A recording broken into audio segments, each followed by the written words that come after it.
अस्सलाम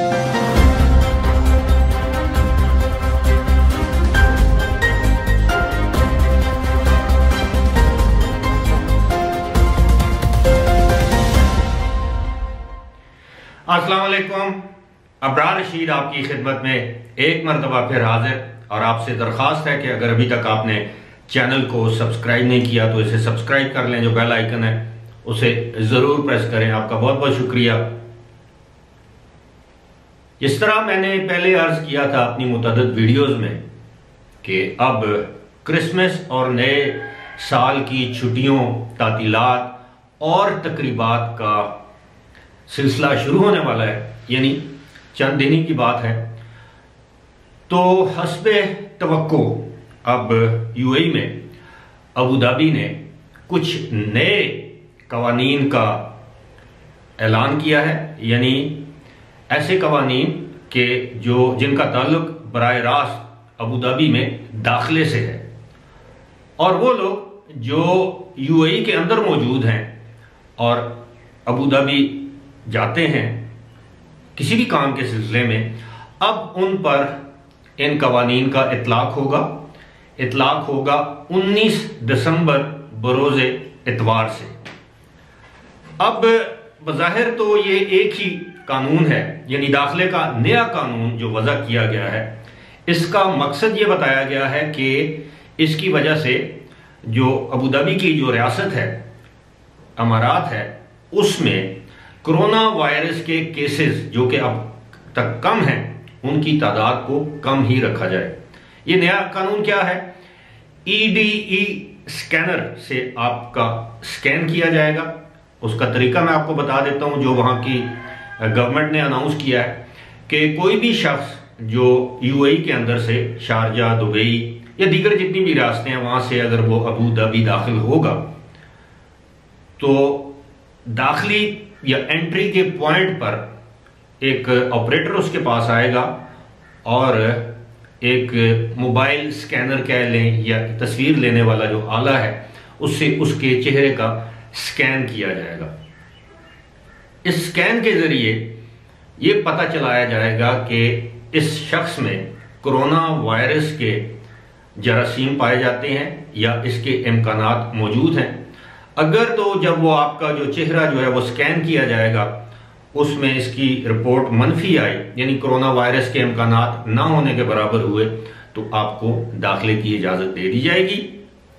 उसके बाद अगर ये इसमें ऐसा आता है स्कैन के, ईडीई स्कैन इसे कहते हैं, इसमें कुछ इस तरह की अलामात आती हैं कि शायद इस शख्स के अंदर कोरोना वायरस के जरासीम मौजूद हैं, तो उसी वक्त आपका एक दूसरी आपको जगह लेके जाया जाएगा जहां पर आपका रैपिड एंटीजन टेस्ट होगा।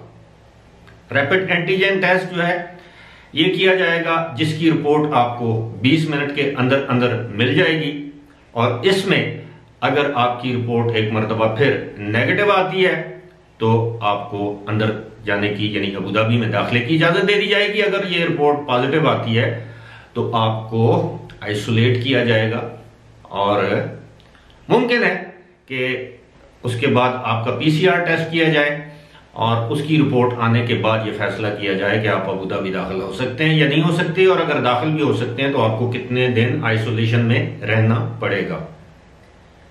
लेकिन अगर इस टेस्ट की रिपोर्ट जो है वो नेगेटिव आती है तो जाहिर आपको जाने दिया जाएगा, पॉजिटिव आती है तो आपको रोक कर आपके मजीद टेस्ट किए जाएंगे, आइसोलेशन में लेके जाया जाएगा। अब इसमें दो सवाल पैदा होते हैं। एक तो यह है कि क्या ये जो टेस्ट किए जाएंगे इनकी कोई फीस है? तो अबू धाबी हुकूमत के मुताबिक ये बिल्कुल फ्री है। स्कैन तो ज़ाहिर फ्री है, लेकिन ये जो एंटीजन रैपिड टेस्ट है ये भी फ्री है। लेकिन इसमें जो एक चीज जो बताई गई है वो ये है, जो मैं समझता हूं कि इंतहाई अहम है, वो ये है कि इवन जो अल हुस्न नामी ऐप है उस पे आपका जो स्टेटस है, चाहे वो ग्रीन भी क्यों ना हो, यानी ग्रीन स्टेटस का मतलब ये है कि आप फुली वैक्सीनेटेड हैं, आपने पीसीआर टेस्ट करवाया हुआ है और वो वैलिड है, इसके बावजूद आपको अबू धाबी दाखिले के लिए ये जो नया ईडीई स्कैन है और रैपिड एंटीजन टेस्ट है, इन 2 मराहल से आपको गुजरना पड़ेगा। अगर स्कैन में आपकी कोई अलामात नहीं आती तो फिर तो आपको वैसे ही जाने दिया जाएगा। लेकिन इसका मकसद क्या है? इसका मकसद ये है कि आने वाले दिनों में बहुत से लोग बरास्ता दुबई, शारजा, अजमान, रासल खैमा, अबू धाबी जाएंगे या जाना चाहेंगे।